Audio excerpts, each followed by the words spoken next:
Welcome to my channel. এবং আজকে আমরা যেটা পড়বো সেটা হচ্ছে আলো চ্যাপ্টারের আলোর প্রতিসরণ বলতে আমরা কি বুঝি। ঠিক আছে, আলোর প্রতিসরণ। এবার আলোর প্রতিসরণে আমরা প্রথমে কি পড়বো? প্রথমে পড়বো যে আলোর প্রতিসরণ আমরা বলতে কি বুঝি। ঠিক আছে, আলোর প্রতিসরণটা কি, ব্যাপারটা কি, আর যে আলোর প্রতিসরণ মানে আমরা কি বুঝছি। তারপর আমরা পড়বো যে প্রতিসরণের সূত্রগুলো কি কি। ঠিক আছে, আলোর যেরকম প্রতিফলনের সূত্রগুলো ছিল সেই রকমই আলোর প্রতিসরণেরও সূত্র আছে, সেইগুলো আমরা পড়বো। এবার স্নেলের সূত্র কি সেটাও আমরা জানবো, বিজ্ঞানী স্নেল। ঠিক আছে, তারপরে আমরা জানবো যে আলো যদি লঘু মাধ্যম থেকে ঘন মাধ্যমে যায়, আলোক রশ্মি যদি লঘু মাধ্যম থেকে ঘন মাধ্যমে যায়, সেখানে আমরা আলোক রশ্মিটা কিরকম ভাবে প্রতিসরণ হবে। ঠিক আছে, এবার লঘু মাধ্যম কি ঘন মাধ্যম কি এগুলো ভিডিওতে দেখতে থাকো, তাহলে জানতে পারবে। তারপরে ঘন মাধ্যম থেকে লঘু মাধ্যমে গেলে কি হয় সেটা। তারপরে টপিক হচ্ছে কৌণিক চ্যুতি কি। ঠিক আছে, কতটা কোণে বেঁকে যাচ্ছে একটা আলোক রশ্মি, এই পথ দিয়ে যাচ্ছে। ঠিক আছে, হঠাৎ করে এইরকম ভাবে চলে গেল, তাহলে এই পথ দিয়ে যাওয়ার কথা এইদিকে বেঁকে চলে গেল, তাহলে এতটা তো বেঁকে গেল। এটাই হচ্ছে কৌণিক চ্যুতি।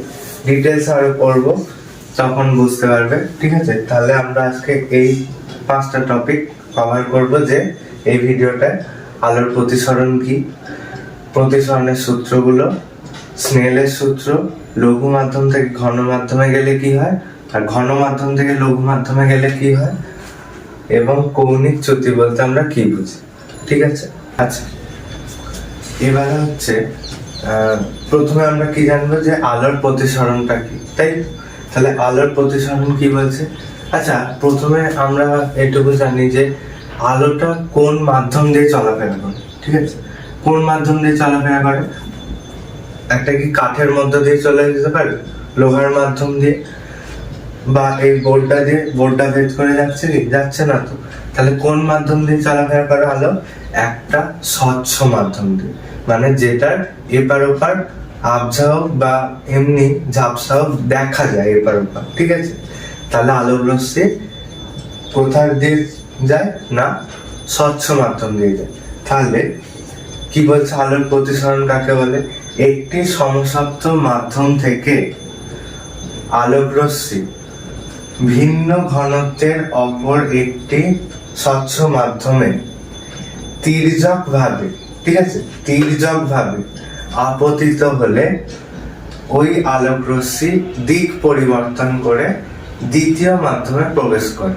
ঠিক আছে, আলোক রশ্মির এই দিক পরিবর্তনের ঘটনাকে বলা হয় আলোর প্রতিসরণ। এটা কিরকম ভাবে আমরা বুঝতে পারি? ধরো একটা কাঁচের গ্লাসে ভর্তি করে তুমি জল নিয়েছো, এবার ধরো একটা পেন বা পেন্সিল তুমি ডোবাচ্ছ। ঠিক আছে, তাহলে কি হবে? পেন বা পেন্সিল ডোবালে দেখা যাবে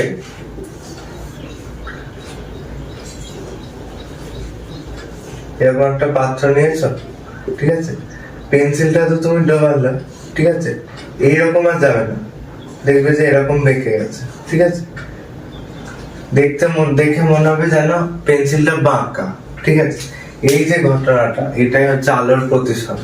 এই যে আলোটা যাওয়ার কথা ছিল এই দিক দিয়ে, এই পথ বরাবর, কিন্তু বেঁকে গেল এতটা। ঠিক আছে, তাহলে কি হবে? এইটাকে বলা হচ্ছে, এইরকম ঘটনাকে বলা হচ্ছে আলোর প্রতিসরণ। এবারে এইটা আঁকাটা থেকেই বোঝায়, বলেছে একটি সমসত্ব মাধ্যম থেকে, যখন এই পেন্সিলটা বা পেনটা উপরে ছিল মানে বায়ুতে ছিল। ঠিক আছে, তাহলে বায়ু একটা স্বচ্ছ মাধ্যম, ওখান দিয়ে আলোক রশ্মি যাওয়া আসা করে। এবারে আর এটা হচ্ছে জল, তার মানে এটা আলাদা আলাদা ঘনত্বের, বায়ুর একরকম ঘনত্ব আর জলের একরকম ঘনত্ব।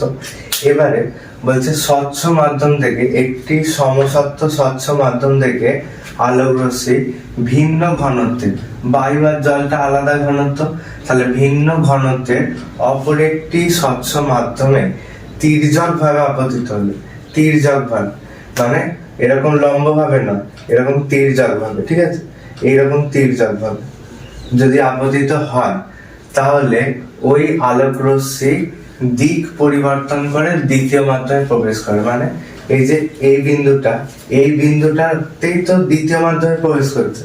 এই যখন প্রবেশ করছে কি করছে, এই দিক দিয়ে যাচ্ছে, দ্বিতীয় মাধ্যমে প্রবেশ করার সময়তেই কি হচ্ছে না, বেঁকে আলোক রশ্মিটা যাচ্ছে।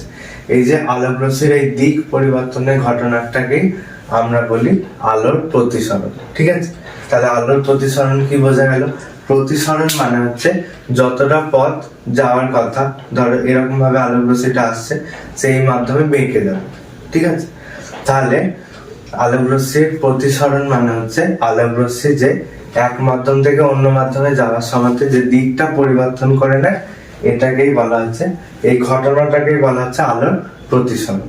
ঠিক আছে, এবারে হচ্ছে আলোর প্রতিসরণের সূত্র।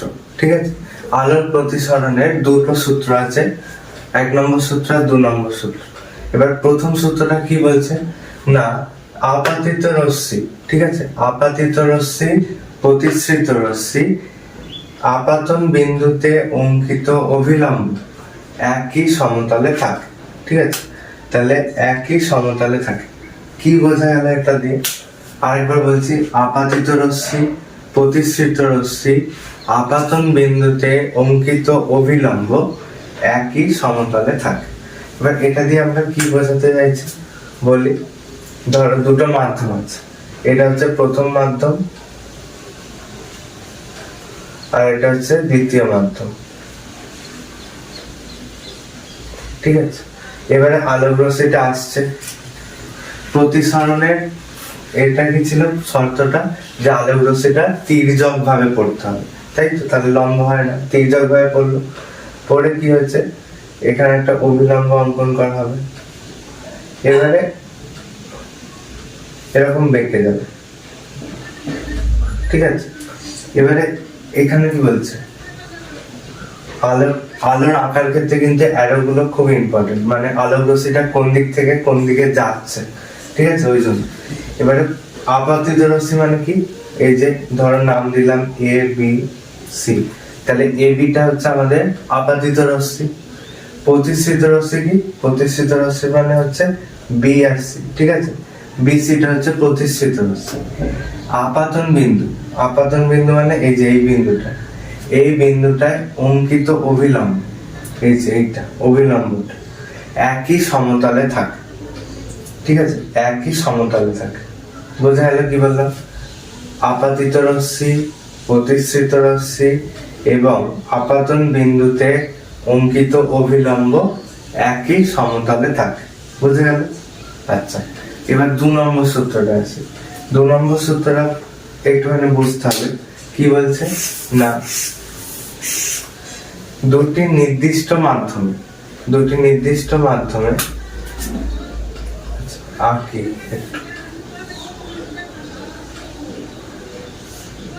ঠিক আছে, দুটো নির্দিষ্ট মাধ্যম মানে এই ওপরেরটা একটা মাধ্যম, এটা একটা মাধ্যম। ঠিক আছে, তাহলে দুটো নির্দিষ্ট মাধ্যম, এটা ধরো বায়ু মাধ্যম, এটা ধরো জল মাধ্যম, বা যা খুশি তাই হতে পারে। তাহলে যখন দুটো নির্দিষ্ট মাধ্যম আছে আর একটা নির্দিষ্ট বর্ণের আলোক রশ্মি, নির্দিষ্ট বর্ণের, তার মানে এখান থেকে বোঝা গেল আলোর প্রতিসরণটা কি বর্ণের উপরেও নির্ভর করছে। আলো যদি লাল আলো আসে এখান দিয়ে, তাহলে একরকম প্রতিসরণ পাবো, হলুদ আলো আসলে আরেক রকম পাবো, সবুজ আলো আসলে আরেক রকম পাবো। ঠিক আছে, আলোর বর্ণের উপরে কিন্তু প্রতিসরণটা তাহলে নির্ভর করছে। তাহলে একটা যদি নির্দিষ্ট বর্ণের আলোই আসে, ধরো লাল আসছে, ঠিক আছে, তাহলে লালটা এলো, এই লাল আলোক রশ্মিটার প্রতিসরণ হলে, ঠিক আছে, আপাতন কোণের সাইন আর প্রতিসরণ কোণের সাইনের অনুপাত সর্বদা ধ্রুবক। এবার কোণের সাইন বলতে কি বুঝি? কোণের সাইন মানে হচ্ছে, তোমাদের অঙ্কের একটা চ্যাপ্টার আছে দেখবে, ত্রিকোণমিতি। ঠিক আছে, ত্রিকোণমিতি, ওখানে এই সাইনের ব্যাপারটা পাবে। এবার সাইন মানে তো একটা ভিডিওতে তো বলা সম্ভব নয়, এটুকু জেনে রাখো, সাইন হচ্ছে একটা যদি সমকোণী ত্রিভুজ হয়, ঠিক আছে, সমকোণী ত্রিভুজ হয়,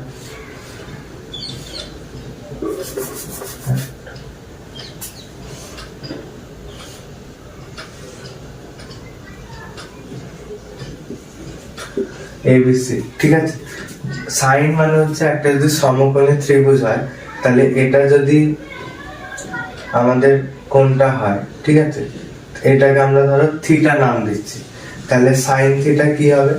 সাইন থিটা মানে হচ্ছে এই যে লম্ব, লম্ব মানে হচ্ছে এবি বাই অতিভুজ মানে এসি, ঠিক আছে। তাহলে এটুকু জেনে রাখো, সাইন মানে হচ্ছে এই যে একটা সমকোণী ত্রিভুজ থাকবে, সমকোণী ত্রিভুজের লম্ব এবং অতিভুজের অনুপাতকে, এটা মানে কি? এটা মানেই তো হচ্ছে এবি ইজ টু এসি, তাই তো? তাহলে এই অনুপাতটাকে বলা হচ্ছে সাইন থিটা, বোঝা গেল? তাহলে ওটাই বলছে আপাতন কোণের সাইন এবং প্রতিসরণ কোণের সাইনের অনুপাতটা ধ্রুবক থাকবে। মানে কি? মানে হচ্ছে আপাতন কোণ, আচ্ছা, আপাতন কোণ কোনটা? এইটা ধরো আই, আর প্রতিসরণ কোণ এইটা ধরো আর, ঠিক আছে। এবারে আপাতন কোণের সাইন মানে কি? সাইন আই, ঠিক আছে। আপাতন কোণটা হচ্ছে আই, তাহলে এটা সাইন আই, এবং প্রতিসরণ কোণ কোনটা? সাইন আর, এটা হচ্ছে প্রতিসরণ কোণ। এবারে এদের অনুপাতটা মানে সাইন আই বাই সাইন আর, এটা সবসময় ধ্রুবক হবে, ঠিক আছে, ধ্রুবক, বোঝা গেল? তাহলে কি বলছে? দুটো নির্দিষ্ট মাধ্যমে একটি নির্দিষ্ট বর্ণের আলোক রশ্মির যদি প্রতিসরণ হয়, তাহলে কি হবে না আপাতন কোণের সাইন এবং প্রতিসরণ কোণের সাইন এর অনুপাতটা সবসময় ধ্রুবক হবে, ঠিক আছে। ধ্রুবক মানে কি? যা খুশি একটা সংখ্যা হবে, ঠিক আছে, সংখ্যা, বোঝা গেল দুটো সূত্র। বেশ, এবার স্নেলের সূত্র কি বলছে? স্নেলের সূত্রটা হচ্ছে প্রতিসরণের 2 নম্বর সূত্রটা, ঠিক আছে। 2 নম্বর সূত্রটাকে স্নেলের সূত্র বলা হচ্ছে। কি বলছে? দুটি নির্দিষ্ট মাধ্যমে একটি নির্দিষ্ট বর্ণের আলোক রশ্মির প্রতিসরণ হলে আপাতন কোণের সাইন এবং প্রতিসরণ কোণের সাইনের অনুপাত সর্বদা ধ্রুবক হবে, ঠিক আছে। তাহলে আপাতন কোণ যদি আই হয়, প্রতিসরণ কোণ যদি আর হয়, তাহলে কি হবে? Sine i by sine r equal to, এই চিহ্নটাকে বলা হয় মিউ, ঠিক আছে, এই চিহ্নটাকে বলা হয় মিউ। এই মিউ এটাকে ধ্রুবক হিসাবে আমরা ধরে নিয়েছি, যেরকম এক্স ওয়াই ধরি সেরকম এই ধ্রুবকটার নাম দিয়েছে মিউ, ঠিক আছে। এইটাকে বলা হচ্ছে স্নেলের সূত্র। এবারে এটা হচ্ছে স্নেলের সূত্রের গাণিতিক রূপ, ঠিক আছে। যদি শুধু গাণিতিক রূপ লিখতে বলে তাহলে শুধু এইটুকু, যদি বলে সূত্র সহ লিখো তাহলে। এবার আমরা জানবো যে আলোক রশ্মি যদি লঘু মাধ্যম থেকে ঘন মাধ্যমে যায় তাহলে কিরকম হবে প্রতিসরণটা, এবং যদি ঘন মাধ্যম থেকে লঘু মাধ্যমে যায় তাহলে কিরকম প্রতিসরণ হবে।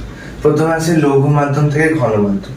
এবারে প্রথমে আমাদেরকে জানতে হবে যে লঘু মাধ্যমটা কি আর ঘন মাধ্যমটা কি। লঘু মাধ্যম মানে হচ্ছে যেই মাধ্যমটাতে আলোক রশ্মি খুব সহজেই চলাফেরা করতে পারে, ঠিক আছে। আর ঘন মাধ্যম মানে হচ্ছে একটু ঘন টাইপের মাধ্যম, যেখানে আলোক রশ্মি একটু সেরকম ভাবে চলাফেরা করতে পারে না, খুব একটু চলাফেরা করতে অসুবিধা হয়, বা যাই হোক। তাহলে লঘু মাধ্যম মানে হচ্ছে যেখানে ধরো এটা বায়ু, ঠিক আছে, লঘু মাধ্যম ধরো বায়ু, আর ঘন মাধ্যম হলো জল, ঠিক আছে, জল। তাহলে লঘু হচ্ছে বায়ু আর ঘন হচ্ছে জল, বুঝতে পারছো? উদাহরণ দিয়েছি, তাহলে বুঝতে পারছো তো যে লঘু মাধ্যমটা কোনটা আর ঘন মাধ্যমটা কোনটা। এবারে লঘু মাধ্যম থেকে যখন আলোক রশ্মিটা আসবে, ধরো লঘু মাধ্যম থেকে, সরি,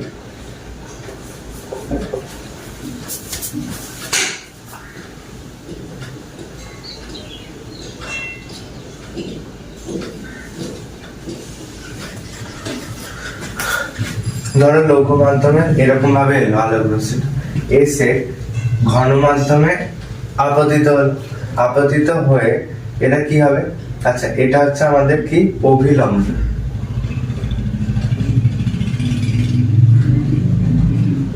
ঠিক আছে।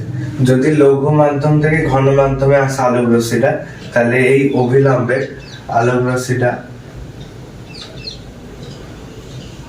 এইরকম ভাবে যাবে, ঠিক আছে? তার মানে কি হলো, অভিলম্বের কাছাকাছি সরে চলে এলো, বোঝা গেল? তাহলে লঘু মাধ্যম থেকে যদি ঘন মাধ্যমে যায় কি হবে, আলোক রশ্মিটা অভিলম্বের কাছাকাছি চলে আসবে।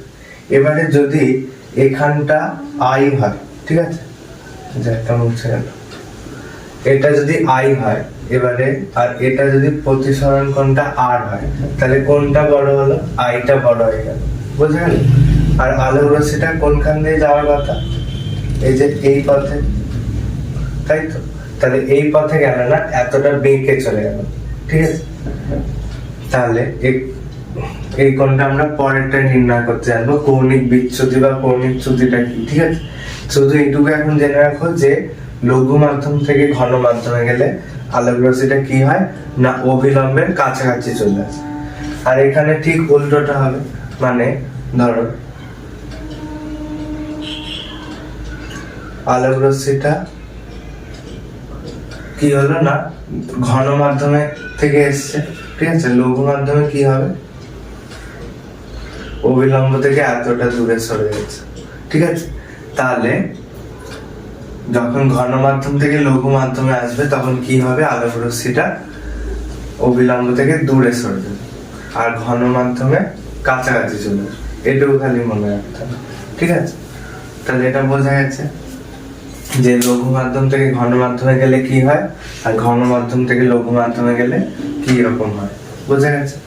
যে টপিকটা হচ্ছে সেটা হচ্ছে আমাদের কৌণিক চ্যুতিটা কি, ঠিক আছে?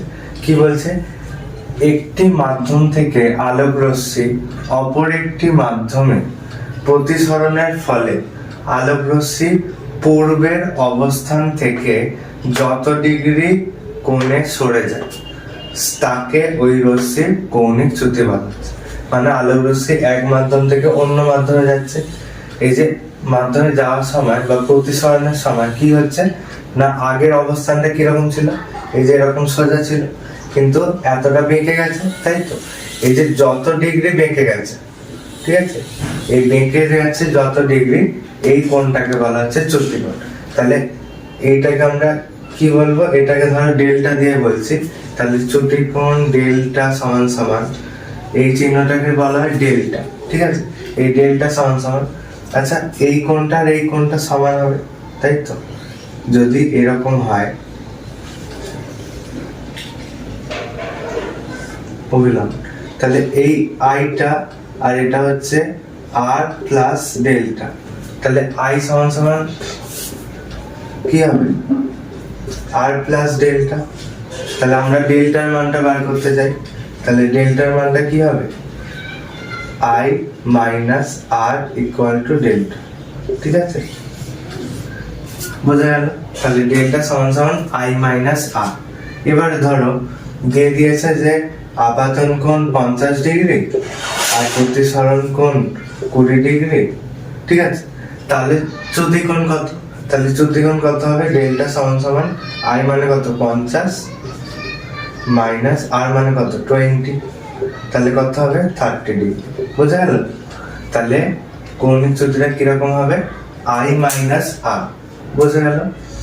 আচ্ছা এবার ধরো এখানে আছে 50 কিন্তু এখানে আছে